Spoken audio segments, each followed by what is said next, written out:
What if I told you that, in the 21st century, a young black man who shines on the largest stages in the world is still called a monkey because of skin color? And if I told you that, more than 60 years after the "I Have a Dream" speech, racism still screams from the stadiums, while so many remain silent? These questions are not metaphors, they are realities, painful, visceral, repeated. And perhaps the most important question is, why do we still need to ask that? I am white, and it's important to start by saying that. Because I was never followed by a security guard at the mall. I was never stopped by the police just to check. I have never heard someone change sidewalks for fear of my presence. I never had to prove that I deserved to be where I am. But I saw. I saw with my own eyes, and I felt with my heart what racism does to those who live under its shadow. I saw people like me treating others as if they were worth less, just because they have darker skin. And that's where I understood. Racism is not just an ugly word. It is a system. It is a habit. It is a blindness that many refuse to heal. Vinícius Júnior is not just a soccer player. He is a symbol. He is showcase. And unfortunately, he is also a target. On May 21, 2023, at Mestalla Stadium in Valencia, he was called a monkey by Spanish fans. They shouted, pointed out, mimicked primate sounds. The game stopped. Vinicius collapsed. The world watched. And yet a lot of people chose to doubt, but that was not the first time, not even the second. Since 2021, Vini had been verbally attacked by Atletico Madrid, Mallorca, Valladolid fans, among others. In more than 9 different matches, he heard what no human being should hear, and the most serious, in almost all these cases, the punishment of clubs and those responsible was symbolic, mild accomplice. It's not the first, neither the second nor the third time. Racism is normal in La Liga. This is what Vinicius wrote on social networks after that game in Valencia, while FIFA released notes, while the media tried to explain the context. Vinicius spoke with the soul of those who carry on his back a story that has been repeated for centuries, that of black that needs to be perfect to be respected, and yet perhaps it is not. On August 28, 1963, Martin Luther King Jr. climbed Lincoln Memorial steps in Washington and said, "I have dream that one day little black boys and black girls will be able to join hands with little white boys and white girls as sisters and brothers." 60 years have passed, but even today a young black man cannot enter the field or in any prominent space without hearing that he does not belong there.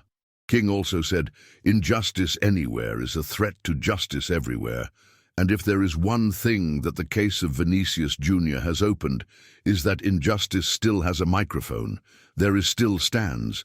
There is still a suit and tie. "Oh, but not everyone. Ah, but he also provokes. Ah, but this is just football." These phrases, said by many after the attacks to Vini Jr., had revealed the problem that Martin Luther King warned so much. What worries me is not the shout of the wicked, but the silence of the good. Because racism today is not only in offensive screams, he is in the judge he ignores, in the commentator who relativizes, in the leader who silences, in the justifying fan, in the white that omits. When Vinicius cried on the pitch, he didn't cry just for him. He cried for all the black children who grow up listening that they need to be better than others to have the least. He cried for every black worker confused with bandit, for every hypersexualized black woman, for every black young man who leaves home without knowing how to turn. And perhaps the cruel is that, how many Vinicius exists without a camera around. According to the UN, more than 70% of racial injury reports in European sports target black athletes. In Spain, only 3 in 10 cases of racism in football result in some concrete punishment. In Brazil, a survey by the Locomotive Institute, 2022, showed that 81% of blacks have already suffered some kind of racism, but only 11% denounced.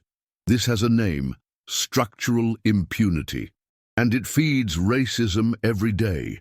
Martin Luther King reminded us, hate cannot expel hatred. Only love can do that. That's why Vinny still enters the field.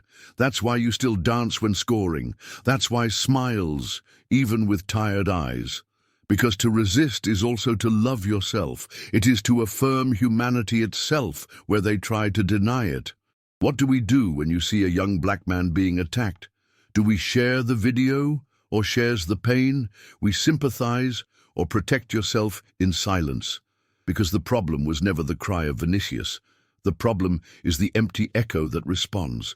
Maybe Martin Luther King would say, "You're still dreaming, but the nightmare is still for many." Perhaps he would repeat, "The true measure of a man is not where he is in moments of comfort, but where it is in times of challenge and controversy." This is our time, the time of the controversy. When we say, "The dream still lives," it's not just a beautiful phrase. It is a call, a reminder that racism is not over. He just disguised him better. But the courage is not over either. She gets up on the pitch with boots on her feet and tears in her eyes. She dances. She responds with dignity. It bothers you because you dare to exist. What do you ignore? What do you relativize? Or the one you get up, walk and say, "Not in my name." The dream still lives. But he needs awake people to realize. People who look at Vinícius Jr. and so many others and say, "I see. I care. I want to be part of the change." Because while a single monkey echo at a stadium, while one black tear falls without support, Martin Luther King's dream will still be incomplete.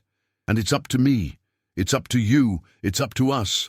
That's why this video exists, not to point fingers, but to extend hands, not to reinforce guilt, but to arouse consciousness.